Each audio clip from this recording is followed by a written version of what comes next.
ओम शांति। 19 सितंबर 2025 के ईश्वरीय महावाक्य पहले सुनते हैं। मुरली के मुख्य पॉइंट्स। बाबा ने कहा, इस बेहद नाटक में हर आत्मा को अपना अपना पार्ट मिला है। अब शरीर रूपी कपड़े उतार कर घर लौटना है।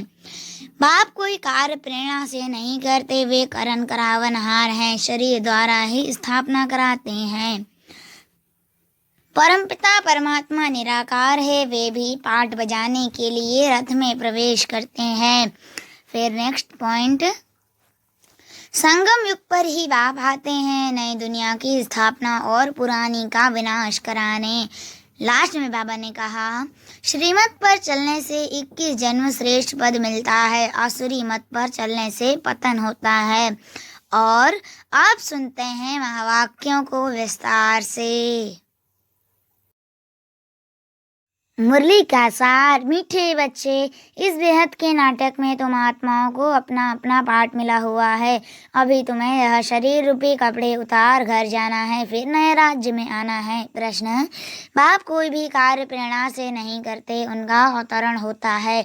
यह किस बात से सिद्ध होता है? उत्तर, बाप को कहते ही हैं करण करावनहार। प्रेरणा का तो अर्थ है विचार। प्रेरणा से कोई नई दुनिया की स्थापना नहीं होती है। बाप बच्चों से स्थापना कराते हैं, कर्मेंद्रियों बगैर तो कुछ भी करा नहीं सकते, इसलिए उन्हें शरीर का आधार लेना होता है। ओम शांति। रूहानी बच्चे रूहानी बाप के सामने बैठे हैं, गोया आत्माएं अपने बाप के सम्मुख बैठी हैं। आत्मा जरूर जिस्म के साथ ही बैठेगी। बाप भी जब जिस्म लेते हैं तब ही सम्मुख होते हैं। इसको ही कहा जाता है आत्मा परमात्मा अलग रहे। तुम बच्चे समझते हो ऊंच से ऊंच बाप को ही ईश्वर प्रभु परमात्मा भिन्न नाम दिए हैं। परमपिता कभी लौकिक बाप को नहीं कहा जाता है। सिर्फ परमपिता लिखा तो भी हर्जा नहीं है। परमपिता अर्थात वह सभी का पिता है। एक बच्चे जानते हैं हम परमपिता के साथ बैठे हैं। परमपिता परमात्मा और हम आत्माएं शांति धाम के रहने वाले हैं। यहाँ पाठ बजाने आते हैं। सतयुग से लेकर कलयुग अंत तक पाठ बजाया है। यह हो गई नई रचना। रचता बाप ने समझाया है कि तुम बच्चों ने ऐसे पाठ बजाया है। आगे यह नहीं जानते थे कि हमने 84 जन्मों का चक्र लगाया है। अभी तुम बच्चों से ही बाप बात करते हैं जिन्होंने 84 का चक्र लगाया है।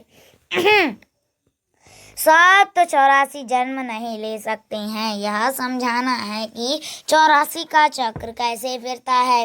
बाकी लाखों वर्ष की तो बात ही नहीं। बच्चे जानते हैं कि हम हर 5000 वर्ष बाद पाठ बजाने आते हैं। हम पाठधारी हैं। ऊंच से ऊंच भगवान का भी विचित्र पाठ है। ब्रह्मा और विष्णु का विचित्र पाठ नहीं कहेंगे। दोनों ही 84 का चक्र लगाते हैं। बाकी शंकर का पाठ इस दुनिया में तो है नहीं। त्रिमूर्ति में दिखाते हैं स्थापना विनाश पालना। चित्रों पर समझाना होता है। चित्र जो दिखाते हैं हो उस पर समझाना है। संगम युग पर पुरानी दुनिया का विनाश तो होना ही है। प्रेरक अक्षर भी रॉन्ग है। जैसे कोई कहते हैं आज हमको बाहर जाने की प्रेरणा नहीं है। प्रेरणा यानी विचार। प्रेरणा का कोई और अर्थ नहीं है। परमात्मा कोई प्रेरणा से काम नहीं करता, ना प्रेरणा से ज्ञान मिल सकता है। बाप आते हैं इन कर्मेंद्रियों द्वारा पाठ बजाने। करण करावनहार है ना, कराएंगे बच्चों से। शरीर बिगड़ तो कर न सके। इन बातों को कोई भी जानते नहीं। ना ईश्वर बाप को ही जानते हैं। ऋषि मुनि आदि कहते थे हम ईश्वर को नहीं जानते, न आत्मा को न परमात्मा। बाप को कोई में ज्ञान नहीं है। बाप है मुख्य क्रिएटर डायरेक्टर। डायरेक्शन भी देते हैं। श्रीमत देते हैं मनुष्यों की बुद्धि में तो सर्वव्यापी का ज्ञान है। तुम समझते हो बाबा हमारा बाबा है, वो लोग सर्वव्यापी कहा देते हैं तो बाप समझ ही नहीं सकते। तुम समझते हो यह बेहद के बाप की फैमिली है। सर्वव्यापी कहने से फैमिली की खुशबू नहीं जाती। उनको कहा जाता है निराकारी शिव बाबा, निराकारी आत्माओं का बाबा। शरीर है तब आत्मा बोलती है कि बाबा बाबा बिगर शरीर तो आत्मा बोल ना सके। भक्ति मार्ग में बुलाते आए हैं, समझते हैं वह बाबा दुख हरता सुख करता है। सुख मिलता है सुख धाम में, शांति मिलती है शांति धाम में। यहाँ है ही दुख। यह ज्ञान तुमको मिलता है संगम पर पुराने और नए के बीच। बाप आते ही तब है जब नई दुनिया की स्थापना और पुरानी दुनिया का विनाश होना है। पहले हमेशा कहना चाहिए नई दुनिया की स्थापना, पहले पुरानी दुनिया का विनाश। कहना रॉन्ग हो जाता है। अभी तुम बेहद के नाटक की नॉलेज मिलती अभी तुमको बेहद के नाटक की नॉलेज मिलती है। जैसे उस नाटक में एक्टर्स आते हैं तो घर से साधारण कपड़े पहन कर आते हैं, फिर नाटक में आकर कपड़े बदलते हैं, फिर नाटक पूरा हुआ तो वह कपड़े उतार कर घर जाते हैं। यह तुम आत्माओं का घर से अशरीरी आना होता है। यहाँ आकर यह शरीर रूपी कपड़े पहनते हो। हर एक को अपना अपना पार्ट मिला हुआ है। यह है बेहद का नाटक। अभी यह बेहद की सारी दुनिया पुरानी है, फिर होगी नई दुनिया, वह बहुत छोटी है। एक धर्म है, तुम बच्चों को इस पुरानी दुनिया से निकल फिर हद की दुनिया में, नई दुनिया में आना है, क्योंकि वहाँ है एक धर्म अनेक मनुष्य होने से बेहद हो जाती। वहाँ तो है एक धर्म थोड़े मनुष्य। यह एक धर्म की स्थापना के लिए आना पड़ता है। तुम बच्चे इस बेहद के नाटक के राज को समझते हो कि यह चक्र कैसे फिरता है। इस समय जो कुछ प्रैक्टिकल में होता है उसका ही फिर भक्ति मार्ग में त्योहार मनाते हैं। नंबरवार कौन कौन से त्योहार हैं यह भी तुम बच्चे जानते हो। ऊंचते ऊंच भगवान शिव की जयंती कहेंगे। वह जब आए तब फिर और त्योहार बने। शिव बाबा पहले आकर गीता सुनाते हैं, अर्थात आदि मध्य अंत का ज्ञान सुनाते हैं। योग भी सिखाते हैं, साथ साथ तुमको पढ़ाते भी हैं। तो पहले बाप आया, शिव जयंती हुई, फिर कहेंगे गीता जयंती। आत्माओं को ज्ञान सुनाते हैं तो गीता जयंती हो गई। तुम बच्चे विचार कर त्योहारों को नंबरवार लिखो। इन बातों को समझेंगे भी अपने धर्म के हर एक को अपना धर्म प्यारा लगता है। दूसरे धर्म वालों की बात ही नहीं। भल किसको दूसरा धर्म प्यारा हो फिर भी भल किसको दूसरा धर्म प्यारा हो भी, परंतु उसमें आ न सके स्वर्ग में, और धर्म वाले थोड़े ही आ सकते हैं। झाड़ में बिल्कुल साफ हैं। जो धर्म जिस समय आते हैं फिर उस समय आएंगे। पहले बाप आते हैं, वही आकर राजयोग सिखलाते हैं। तो कहेंगे शिव जयंती सो, फिर गीता जयंती, फिर नारायण जयंती, वह तो हो जाता है सतयुग। वो भी लिखना पड़े नंबरवार। यह ज्ञान की बातें हैं। शिव जयंती कब हुई वह भी पता नहीं है। ज्ञान सुनाया जिसको गीता कहा जाता है, फिर विनाश भी होता है। जगत अम्बा आदि की जयंती का कोई हॉलीडे नहीं है। मनुष्य किसी की भी तिथि तारीख आदि को बिल्कुल नहीं जानते हैं। लक्ष्मी नारायण राम सीता के राज्य को ही नहीं जानते। 2500 वर्ष में जो आए हैं उनको जानते हैं, परंतु उनसे पहले जो आदि सनातन देवी देवता थे उनको कितना समय हुआ कुछ नहीं जानते। 5000 वर्ष से बड़ा कल्प तो हो न सके। आधा तरफ तो ढेर संख्या आ गई, बाकी आधा में इनका राज्य। फिर जास्ती वर्षों का कल्प हो कैसे सकता। 84 लाख जन्म भी नहीं हो सकते। वो लोग समझते हैं कलयुग की आयु लाखों वर्ष है, मनुष्यों को अंधियारे में डाल दिया है। कहाँ सारा ड्रामा 5,000 वर्ष का, कहाँ सिर्फ कलयुग के लिए कहते कि अभी 40,000 वर्ष शेष है। अब लड़ाई लगती है तो समझते हैं भगवान को आना चाहिए, लेकिन भगवान को तो आना चाहिए संगम पर। महाभारत लड़ाई तो लगती ही है संगम पर। बाप कहते हैं मैं भी कल्प कल्प संगम युग पर आता हूँ। बाप आएंगे नई दुनिया की स्थापना, पुरानी दुनिया का विनाश कराने। नई दुनिया की स्थापना होगी तो पुरानी दुनिया का विनाश जरूर होगा। कि इसके लिए यह लड़ाई है इसमें शंकर के प्रेरणा आदि की तो कोई बात नहीं। अंडरस्टूड। पुरानी दुनिया खलास हो जाएगी, मकान आदि तो अर्थक्वेक में सब खलास हो जाएंगे, क्योंकि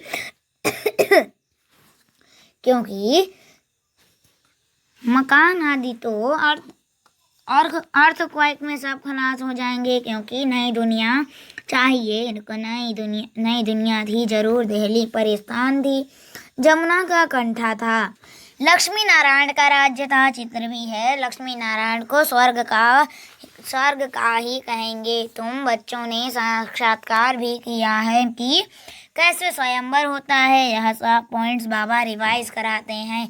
अच्छा, पॉइंट्स याद है नहीं पड़ती है तो बाबा को याद करो, बाप भूल जाता है तो टीचर को याद करो, टीचर जो सिखलाते हैं वह भी जरूर याद आएगा ना। टीचर भी याद रहेगा, नॉलेज भी याद रहेगी, उद्देश्य भी बुद्धि में है, याद रखना ही पड़े, क्योंकि ये तुम्हारी स्टूडेंट लाइफ है ना। यह भी जानते हो जो हमको पढ़ाते हैं वह हमारा बाप भी है। लौकिक बाप कोई गुम नहीं हो जाता है, लौकिक पारलौकिक और फिर यह है अलौकिक। इनको कोई याद नहीं करते। लौकिक बाप से तो वर्षा मिलता है, अंत तक याद रहती है। शरीर छोड़ा फिर दूसरा बाप मिलता है, जन्म बाय जन्म लौकिक बाप मिलते हैं। पारलौकिक बाप को भी दुख व सुख में याद करते हैं। बच्चा मिला तो कहेंगे ईश्वर ने बच्चा दिया, बाकी प्रजापिता ब्रह्मा को क्यों याद करेंगे। इनसे कुछ मिलता थोड़े ही है, इनको अलौकिक कहा जाता है। तुम जानते हो हम ब्रह्मा द्वारा शिव बाबा से वर्षा ले रहे हैं। जैसे हम पढ़ते हैं यह रथ भी निमित्त बना हुआ है। बहुत जन्मों के अंत में इनका शरीर ही रथ बना है। रथ का नाम तो रखना पड़ता है ना। यह है बेहद का संन्यास, रथ कायम ही रहता है, बाकी का ठिकाना नहीं है। चलते चलते फिर भागंती हो जाते। यह रथ तो मुकर्रर है, ड्रामा अनुसार इनको कहा जाता है भाग्यशाली रथ। तुम सबको भाग्यशाली रथ नहीं कहेंगे, भाग्यशाली रथ एक माना जाता है। भाग्यशाली रथ एक माना जाता है जिसमें बाप आकर ज्ञान देते हैं, स्थापना का कार्य कराते हैं। तुम भाग्यशाली रथ नहीं ठहरे, तुम्हारी आत्मा इस रथ में बैठ पड़ती है तो आत्मा पवित्र बन जाती। इसलिए बलिहारी इस तन की है जो इसमें बैठ पड़ाते हैं। यह अंतिम जन्म बहुत वैल्यूबल है, फिर शरीर बदल हम देवता बन जाएंगे। इस पुराने शरीर द्वारा ही तुम शिक्षा पाते हो, शिव बाबा के बनते हो। तुम जानते हो हमारी पहली जीवन बर्थ नॉट ए पेनी थी, अब पाउंड बन रही है। जितना पढ़ेंगे उतना ऊंच पद पाएंगे। बाप ने समझाया है याद की यात्रा है मुख्य, इनको ही भारत का प्राचीन योग कहते हैं, जिससे तुम पतित से पावन बनते हो, स्वर्गवासी तो सब बनते हैं। फिर है पढ़ाई पर मदार। तुम बेहद के स्कूल पे बैठे हो, तुम ही फिर देवता बनेंगे। तुम समझ सकते हो ऊंच पद कौन पा सकते हैं, उनकी क्वालिफिकेशन क्या होनी चाहिए। पहले हमारे में भी क्वालिफिकेशन नहीं थी, आसुरी मत पर थे, अब ईश्वरीय मत मिलती है। आसुरी मत से हम उतरती कला में जाते हैं। आसुरी मत से हम उतरती कला में जाते हैं, ईश्वरीय मत से चढ़ती कला में जाते हैं। ईश्वरीय मत देने वाला एक है, आसुरी मत देने वाला अनेक है। माँ बाप, भाई बहन, टीचर, गुरु, कितनों की मत मिलती है, अभी तुमको एक की ही मत मिलती है जो 21 जन्म काम आती है। तो ऐसे श्रीमत पर चलना चाहिए ना, जितना चलेंगे उतना श्रेष्ठ पद पाएंगे, कम चलेंगे तो कम पद श्रीमत है। कम पद श्रीमत है ही भगवान की, ऊंच ते ऊंच भगवान ही हैं, जिसने श्री कृष्ण को ऊंच ते ऊंच बनाया, फिर नीच ते नीच रावण ने बनाया। बाप गोरा बनाते, फिर रावण सांवरा बनाते। बाप वर्षा देते हैं, वह तो है ही वाइसलेस, देवताओं की महिमा गाते हैं। सर्वगुण संपन्न सतयुग में आत्मा और शरीर दोनों पवित्र होते हैं। देवताओं को सब जानते हैं, वो संपूर्ण निर्विकारी होने के कारण संपूर्ण विश्व के मालिक बनते हैं। अभी नहीं है, फिर बन रहे हैं। बाप भी संगम युग पर ही आते हैं। ब्रह्मा के द्वारा ब्रह्मा के बच्चे तो तुम सब ठहरे, वह है ग्रेट ग्रेट ग्रैंडफादर। बोलो, प्रजापिता ब्रह्मा का नाम नहीं सुना है? परमपिता परमात्मा ब्रह्मा द्वारा ही सृष्टि रचेंगे ना। ब्राह्मण कुल है, ब्रह्मा मुख वंशावली, भाई बहन हो गए, यहाँ राजा रानी की बात नहीं। यह ब्राह्मण कुल तो संगम का थोड़ा समय चलता है। राजाई न पांडवों की है, न कौरवों की है। अच्छा, मीठे मीठे सिखलते बच्चों प्रति माता पिता बाप दादा का याद प्यार और गुड मॉर्निंग। रूहानी बाप की रूहानी बच्चों को नमस्ते। हम रूहानी बच्चों की रूहानी माता पिता बाप दादा को याद प्यार और गुड मॉर्निंग। नमस्ते नमस्ते नमस्ते, शुक्रिया बाबा शुक्रिया। धारणा के लिए मुख्य सार, पहला पॉइंट, 21 जन्म श्रेष्ठ पद का अधिकारी बनने के लिए सब आसुरी मतों को छोड़ एक ईश्वरीय मत पर चलना है, संपूर्ण वाइसलेस बनना है। दूसरा, इस पुराने शरीर में बैठ बाप की शिक्षाओं को धारण कर देवता बनना है। यह है बहुत वैल्यूबल जीवन, इसमें वर्थ पाउंड बनना है। वरदान, सर्वात्माओं को यथार्थ अविनाशी सहारा देने वाले आधार उद्धार मूर्त भव। सर्वात्माओं को यथार्थ अविनाशी सहारा देने वाले आधार उद्धार मूर्त भव। विस्तार, वर्तमान समय विश्व के चारों ओर कोई ना कोई हलचल है। कहाँ मन के अनेक टेंशन की हलचल है, कहाँ प्रकृति के तमो प्रधान वायुमंडल के कारण हलचल है। अल्पकाल के साधन स्वर्ग को चिंता की चिता पर लिए जा रहे हैं, इसलिए अल्पकाल की आधार से प्राप्तियों से विधियों से थक कर वास्तविक सहारा ढूंढ रहे हैं। तो आप आधार उद्धार मूर्त आत्माएं उन्हें श्रेष्ठ अविनाशी प्राप्तियों की यथार्थ वास्तविक अविनाशी सहारे की अनुभूति कराओ। स्लोगन, समय अमूल्य खजाना है, इसलिए अपने इसे नष्ट करने के बजाय फौरन निर्णय कर सफल करो। समय अमूल्य खजाना है, इसलिए इसे नष्ट करने के बजाय फौरन निर्णय कर सफल करो। अव्यक्त इशारे, अब लगन की अग्नि को छोड़ अग्नि को प्रज्वलित कर योग को ज्वाला रूप बनाओ। जैसे सूर्य की किरणें फैलती हैं, वैसे ही मास्टर सर्वशक्तिवान की स्टेज पर शक्तियाँ व विशेषताओं रूपी किरणें चारों ओर फैलती अनुभव करें। इसके लिए मैं मास्टर सर्वशक्तिवान विघ्न विनाशक आत्मा हूँ। इस स्वमान की स्मृति की सीट पर स्थित होकर कार्य करो तो विघ्न सामने तक भी नहीं आएंगे। अच्छा, ओम शांति।